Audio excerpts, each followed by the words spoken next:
এই গৃহাশ্রমেই তো জীবের মুক্তির উপায়। জীবে প্রেম করে সেই জন সেবিছে ঈশ্বর। তিনি জীবের সেবাতেই তুষ্ট হন। যারা সংসার ছেড়ে সন্ন্যাসী হয় তারা যে স্বার্থবাদী কাপুরুষ। জীবের মুক্তির উপায় শুধু সত্যকে আশ্রয় করা, শুধু বাক্যকে রক্ষা করা। যাও যাও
দেখো তো মৃত্যুঞ্জয়,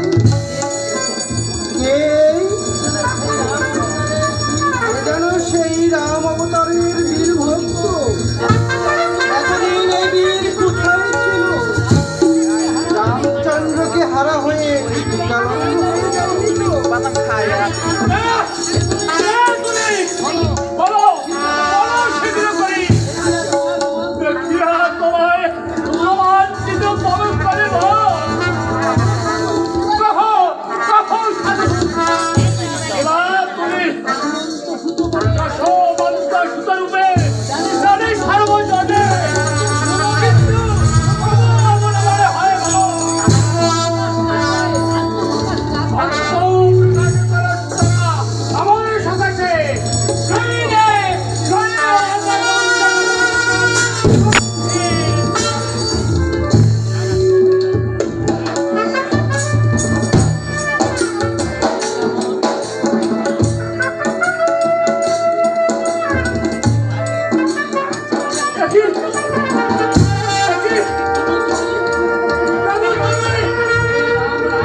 জগতে এসে সব তুই ভুলে গেলি।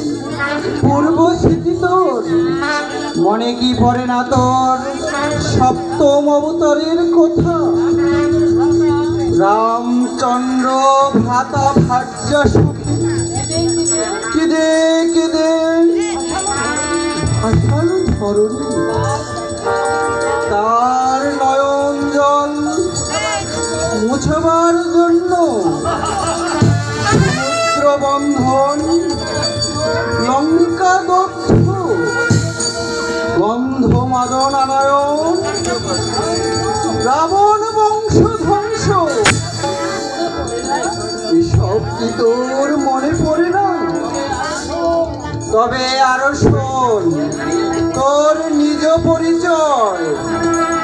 আদিতে বিরূপক্ষ, দ্বিতীয় রুদ্র, তৃতীয় হনুমান,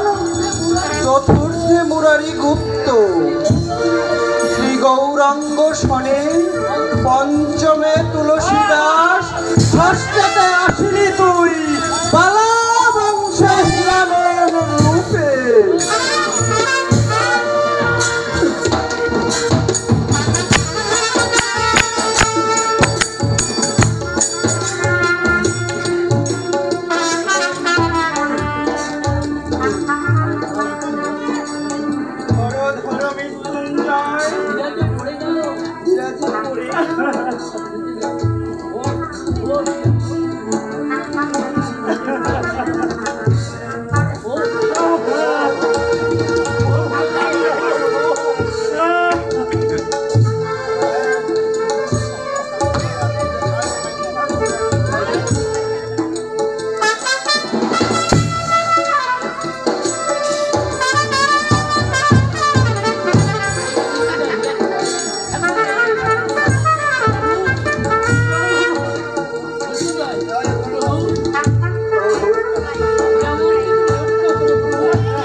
আত্মহারা হয়ে গেছে।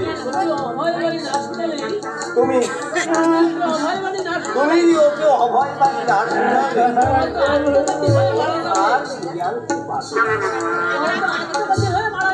ও তাহলে আত্মঘাতী হয়ে মারা যাবে।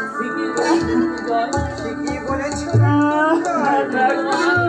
তবে ও আত্মঘাতী হবে না,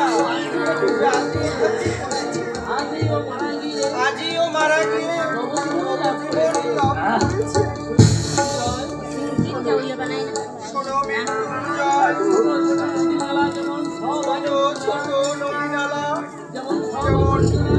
সব আবর্জনাকে ভাসিয়ে নিয়ে সমুদ্রের অতল তলে নিমজ্জিত করে। সমুদ্র সেই আবর্জনা সাদরে গ্রহণ করে, উপেক্ষা করে না।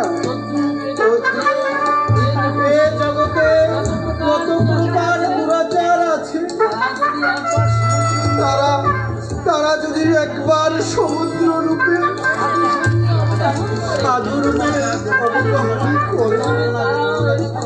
তাহলে তারাও যে এই সকল পাপ থেকে মুক্তি লাভ করতে পারে। হীরা যখন সাধুর আশ্রয় এসেছে তাহলে ও আর পথ হারাবে না। ওরে হীরামন,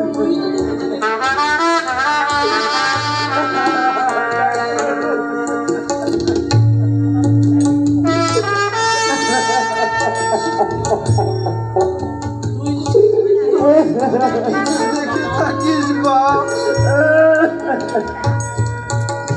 তাহলে ভুলে যাস না। এখন তুই বাড়ি যা বাবা।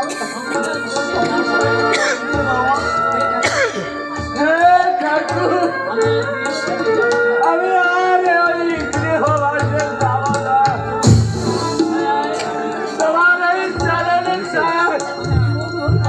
আমি জীবন ভর থাকতে চাই না।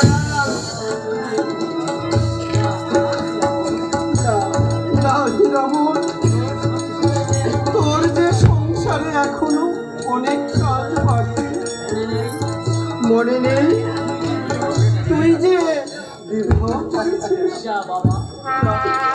যা বাবা, স্ত্রীর ঋণ শোধ করে আয়। আমার একটা বন্ধ তবে যাই ঠাকুর, তবে যাই ঠাকুর।